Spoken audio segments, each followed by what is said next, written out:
Hello दोस्तों, मैं हूं अभिषेक और आप सभी का स्वागत है हमारे यूट्यूब चैनल पे। दोस्तों, आज हम लोग रिव्यू करने वाले हैं बेंच वाइस के बारे में। हमारे पास एक पुराना बेंच वाइस पड़ा हुआ है। चेक करते हैं कि इसकी फंक्शनिंग क्या है और ये भी बात करेंगे कि जब हम नया बेंच वाइस परचेज करने जाते हैं तो किन बातों का हमें ध्यान रखना चाहिए। तो चलिए शुरू करते हैं।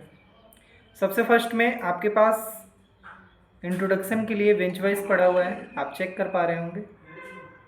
ठीक है, ये जो पोर्शन है हमारा, इसको बोलते हैं हैंडल नॉर्मली, पर इसको टॉमी बार बोलते हैं टेक्निकल लैंग्वेज में। ये हमारा स्पिंडल है। ओके, और ये वाला जो है वेस लॉक है, ये वेस को लॉक करता है। ये जो वाइस है हमारा 360 डिग्री रोटेट करने वाला वाइस है।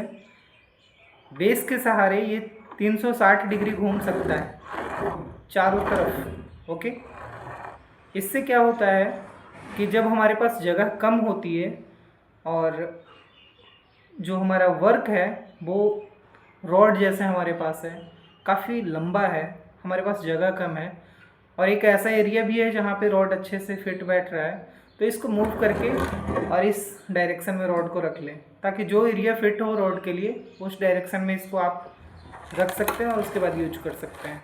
ठीक है, बेंच वाइस में जब आप नया बेंच वाइस खरीदने जाते हो तो आपको सबसे फर्स्ट में ध्यान देना चाहिए, bench vice single finger operated होना चाहिए। ये क्योंकि पुराना है, हमें पूरा जोड़ लग रहा है पूरे हाथ का, ये ऐसा नहीं होना चाहिए। सिंगल फिंगर ऑपरेटेड होना चाहिए, मतलब एक उंगली से चलना चाहिए, इतना फ्री होना चाहिए।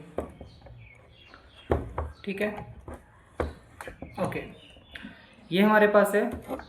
इसकी जौ देखिए, ये कास्टिंग से आई हुई जौ है, ये आपस में अच्छे से चिपक गया है।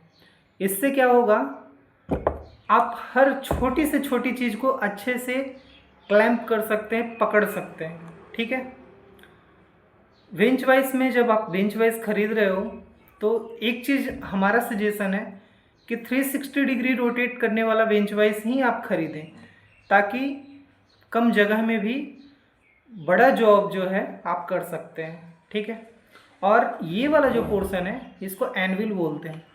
ये इसलिए दिया जाता है, जैसे कोई हैमरिंग का आपको काम है, आपके पास कोई लोहे का टुकड़ा नहीं है, कोई पत्थर नहीं है जिस पे आप रख करके हैमरिंग कर सकते हैं, तो ये बेंच वाइस में दिया हुआ होता है कि एनविल पे आप कुछ रख करके और उसके बाद उस पर सट लगा सकते हैं, चोट कर सकते हैं। ठीक है, बेंच वाइस में सबसे फर्स्ट तो हमारा ये ऑपरेटिंग हो गया, सिंगल फिंगर ऑपरेटेड होना चाहिए। और दूसरा ये भी चेक कर लेना चाहिए कि ये बेंच वाइस जो हमारा है स्लाइड का प्ले, इसको हम लोग प्ले बोलते हैं, जो ज़्यादा नहीं होना चाहिए। अगर ज़्यादा होगा तो ये आपस में जो अच्छे से चिपकेगा नहीं और कोई भी पार्ट को पकड़ नहीं पाएगा ठीक से। ठीक है, तो ये प्ले नहीं होना चाहिए। और एक प्रॉब्लम और आएगी कि आप किसी पीस को पकड़ोगे, प्ले ज़्यादा होगी तो वो अच्छे से एक डिग्री में जैसे आप काटना चाहोगे वो नहीं हो पाएगा, क्योंकि प्ले ज़्यादा है, अप डाउन हो जाएगा। प्रॉपर आपका जो है एग्जैक्ट जो डायमेंशन आपको चाहिए, जैसे कई दफ़ा हमारे पास बहुत सारी क्रिटिकल डायमेंशन होती है तो वो नहीं हो पाएगा। तो इसलिए इन चीज़ों का ध्यान रखें कि ये प्ले ना हो। ठीक है, और सिंगल फिंगर ऑपरेटेड हो, 360 डिग्री रोटेटेड हो। ठीक है, अच्छा, आगे हमारे पास बहुत सारी बेंच वाइस जो महंगी महंगी सी है, उसमें निकल प्लेटिंग का भी है। आगे से बहुत सारी कंपनियां निकल प्लेटिंग, टॉमी बार, स्पिंडल, बेस लॉक तो जिंक का होता है ज़्यादातर, तो उन चीज़ों को भी चेक करना है कि हमारा जैसे ये जिंक की प्लेटिंग हुई है ये सही है कि नहीं है, कहीं से प्लेटिंग निकली हुई तो नहीं है, हाथ में तो नहीं चुभ रहा है।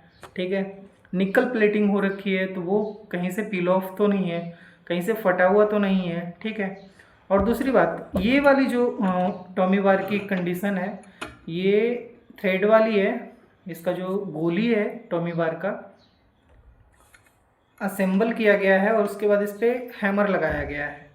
अभी बहुत सारी कंपनियां फ्लेयरिंग वाली स्पिंडल आपको देती है, प्रोवाइड कराती है, वो ज़्यादा बढ़िया होता है, वो निकलने का चांस कम होता है इसको। ठीक है, और धन्यवाद। कोई भी क्वेरी हो जो मैं इस वीडियो में नहीं बता पाया हूँ तो वो मेरे से क्वेश्चन कर सकते हैं। Thank you.